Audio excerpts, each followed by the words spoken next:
지난 기수 커피 브레이크 이수 소감 발표를 들으면서 몹시 듣고 싶다는 마음이 생겼고, 마침 주일에 할 수 있었고 다락방도 방학이라 기회도 딱이어서 시작하게 되었다.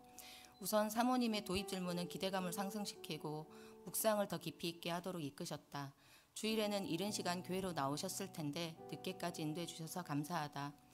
룻기는 참으로 익숙하다. 안다고 생각한 것이 오히려 눈을 가리고 귀를 가릴 수 있을 거라고 하신 목사님 말씀도 생각나고, 사모님이 오리엔테이션 때 주신 주의사항도 생각하며 처음 보는 본문인 것처럼 하라고 하신 대로 집중하려고 노력했다.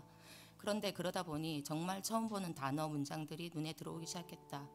시간에 쫓긴 삶을 핑계삼아 모든 걸 허둥지둥해온 일상에서 얼마나 갈급했던 시간인지 모른다. 하루에 한 장씩 일주일 동안 매일 같은 장을 읽으며 충분히 말씀과 만나는 시간이 참 좋았다. 나는 반복을 싫어하는데 기억력이 나빠지니 이제는 반복이 싫지 않아지는 이유가 되기 시작했고, 영화를 볼 때 다시 보면 저런 장면이 있었나 하는 순간들이 있는 것처럼 말씀도 계속 보니 새롭게 들여다봐지는 구절이 생기고, 하루 간격으로 말씀을 반복해서 읽는 게 괜찮아지니 신기했다. 머릿속에 나오미와 룻과 보아스가 둥둥 떠다니며 일주일씩 지나갔다. 그들의 삶 속에 들어가 있는 것처럼 생생히 들여다보고 감정을 나눠 듣는 것 같고, 그러면서 주님의 간섭과 일하심을 보는 은혜가 있다. 특히 집사님들과 느낀 대로 드는 생각들을 나누다 보니 더 생생함이 있다. 내게 부족한 것을 해내는 주인공들에 대한 놀라움, 이렇게까지 하셔야 하냐고 주님께 원망을 하고 있던 시간도 있었고, 그래봤자 결국은 나를 바꿔가실 주님께 손들고 체념인지 순종인지를 하는 시간을 보내고 있었다. 그런데 초기에는 보아스의 능력에 관심이 갔다.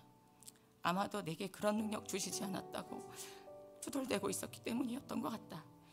시간이 갈수록 그의 능력보다 부족한 상황과 극심히 고통스러운 상황에서도, 나아질 수밖에 없는 상황에서도 주님의 이끄신 대로 살고 있는 성도 나오미와 룻의 모습이 보이기 시작했다.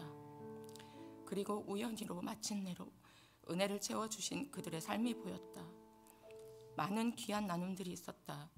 그중 첫 시간 어느 집사님의 전신에서 흘러나올 것만 같은 눈물의 나눔이 기억에 남는다.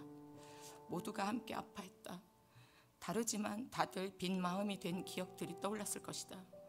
헤아릴 수 없지만 우리에게 주신 고난의 시간을 꺼낼 때의 그 마음, 그리고 그 과거의 시간에 그 감정에 놓이는 시간, 룻기를 마치는 날 말씀처럼 집사님의 그 아픔의 시간을 지나 어떻게 일어서게 되었는지 은혜의 간증들을 시간이 부족할 만큼 쏟아놓으시며 나오미의 채워짐과 동일한 은혜의 눈물로 또 우리를 흠뻑 적셔놓으셨다.